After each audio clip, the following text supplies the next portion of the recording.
Hey guys, it's Airborne 101 from airsoftforeign.com and airsoftmechanics.com.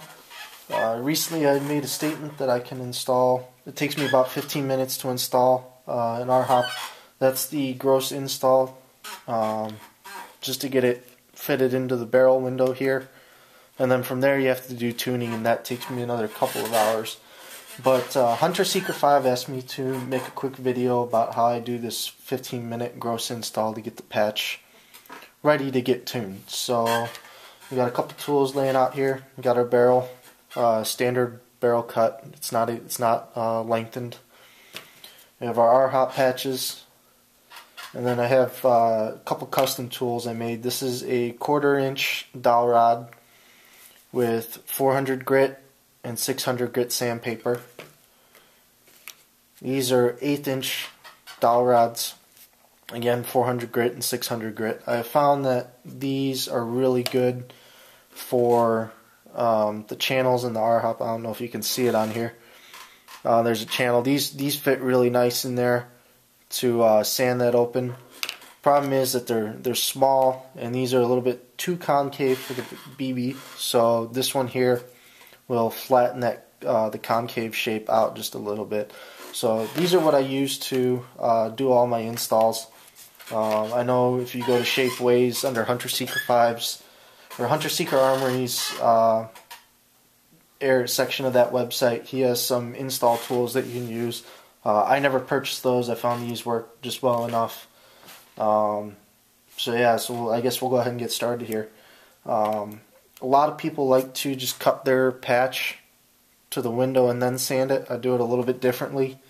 First thing is you get this shave the inside down a little bit, and then you start measuring it. You know, just eyeballing it to the diameter of the barrel here, and just kind of look how much you need to sand off. I probably need to take off half a millimeter, something like that. So we'll just go ahead and start sanding here, and once it looks close, then I'll cut it to the length of the barrel window and keep sanding from there. So this little tool works nice because you can just grip the RHOP, go back and forth sanding it, sands it down real fast. You should use a little bit higher grit, like 400, for remove the most material quickest, and then from there work down to progressively smaller grits, so greater number of grits. So like I said, this is 600, and it's recommended that you use over 600 grit for the final polish, but anywhere up to 1,000 is probably going to give you a real good finish on it.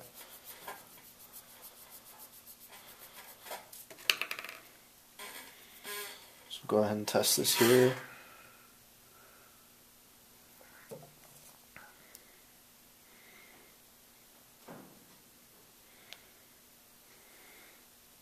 And it looks like we still need to take some more off, so go ahead and keep doing that.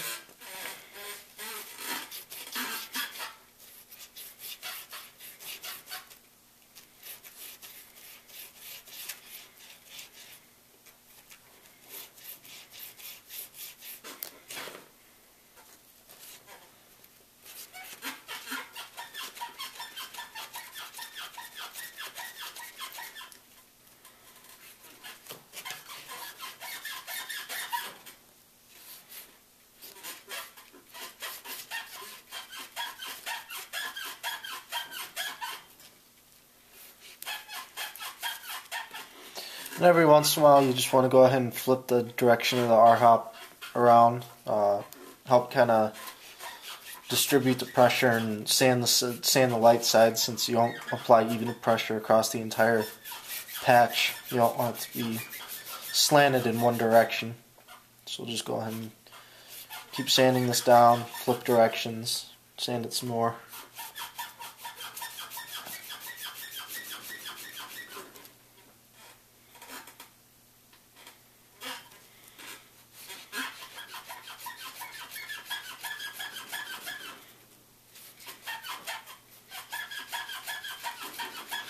I have found that with these are the regular R-Hop patches. I also have a set of the clear ones here. These are the IR-Hop, the cold tolerant version. I have found that these finish a little bit nicer with the 600 grit than the regular ones do. So it might be worthwhile going down to, say, 800 or 1000 grit when finishing the regular patches, but 600 I think is fine for the regular ones.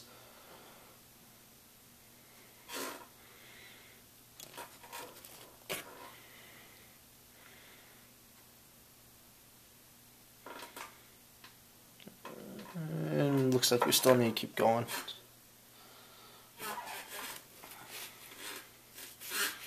I recommend trying to push down on the middle of the patch rather than the outsides. It'll kind of help get dig the channel deeper, and that's what you're really after, is getting a deeper channel. Width-wise, they're pretty close to being good. So I know a lot of people like to fit the R-Hop in and then sand the outside with the patch. I've never seen a need to do that. I think when I sand down the inside here, they tend to fit pretty well without needing to sand the outside of them.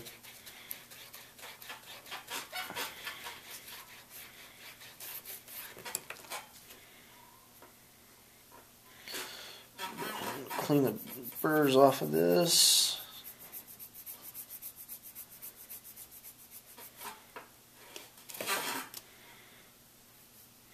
So I think now we'll go ahead and pop this in, or cut it to length, see how it fits from there, and then keep sanding. So, you know, as they say, measure twice, cut once. Cut twice, measure once, whatever your preference is. So,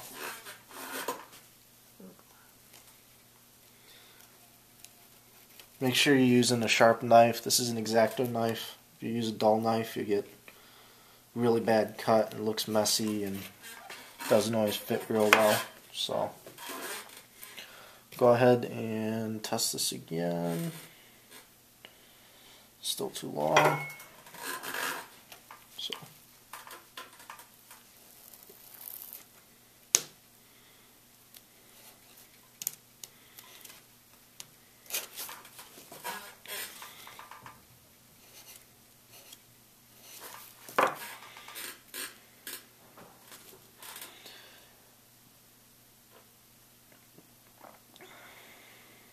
and we'll go ahead and take just a hair off of that again. So I do installs for hire if you want. Charge $30. Send me your barrel group, hop up, preferably your gun as well, so I can test it. But you don't have to send your gun.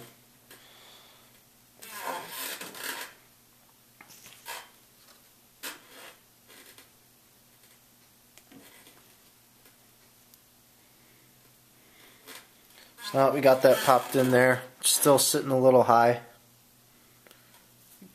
Popped up on top, so now I'd recommend that you sand the feet down. The feet are just the edge of the patch right here and right here. And for that, I like to use a Dremel. Knives work if you have to take a lot off, but a Dremel with the sanding tool here, these work real nice, pretty quick. Do make sure that if you use a Dremel to sand the feet, or even if you use the Dremel to sand the inner channel of the R-Hop, make sure you grip onto that pretty well. If you drop it, things goes flying, you got to start all over again. So.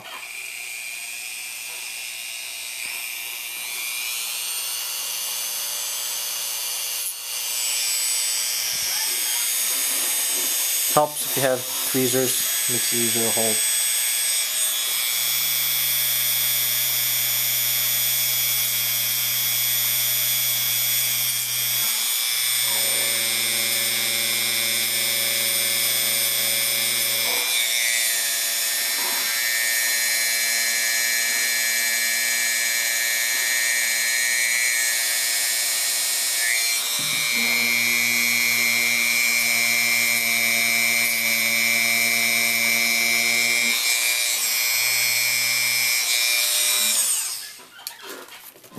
probably took too much off of there.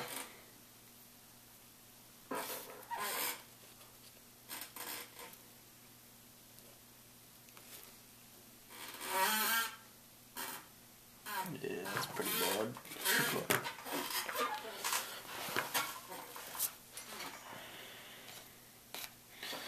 So yeah, just be careful. I took too much off that time, so you got to start again. The second half of this.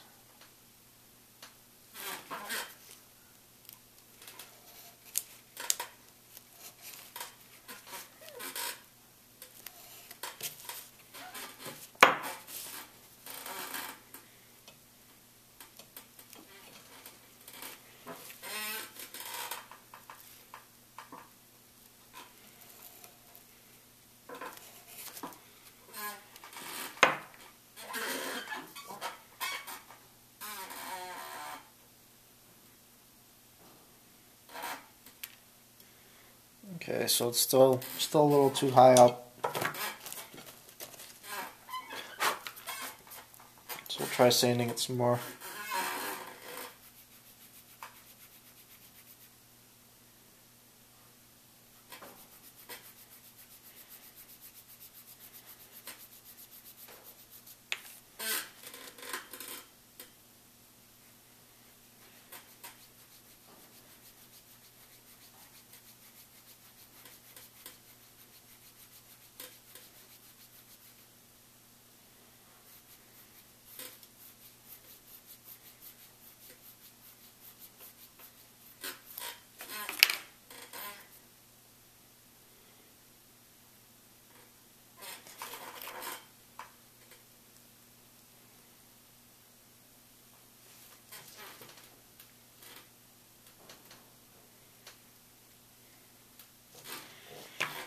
And we'll go ahead and slice a little bit off the feet here.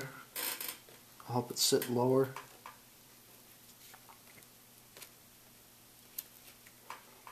If you do any of these, where you cut it, just go real slow. Take a small bit off at a time.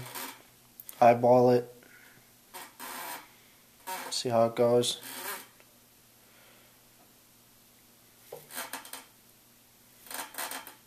So it looks like we can take off a little more.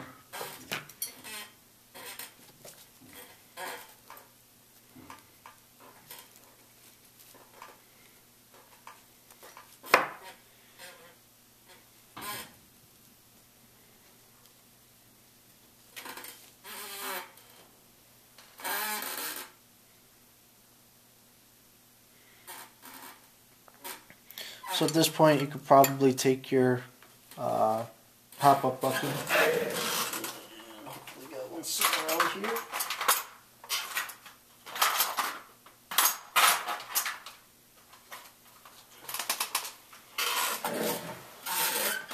I have a modified hop-up bucking here. I cut off the lips on it so you can see how it sits around the hop-up, or your R-hop patch real nice. So we'll just go ahead and slip this over.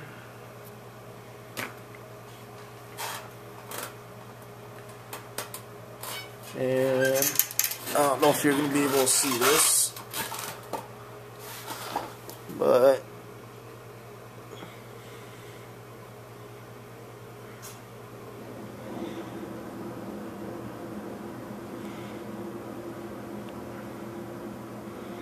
kind of hard to see on the bottom there. Looks fairly flush with the inside of the barrel. I imagine if you could probably test this with a gun by now. Drop a BB in and just kind of push it through. It goes past pretty much without any resistance. So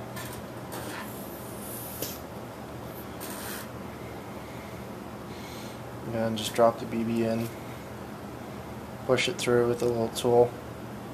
There's not a whole lot of resistance on that. Slips through fairly easily. So at this point, I'd probably throw the barrel, pop up all that into the gun, and test fire it, see what the BB does, and kind of go from there. So, I mean, pretty simple, pretty fast. So, if you have any questions, you can message me on airsoftforum.com or Airsoft Mechanics. This video is going to be posted on my YouTube channel, Modeler 1945, as well as Hunter Secret 5s, which is What45. So check it out there. I'm sure he can answer any of the questions that you have. And yeah, see you guys.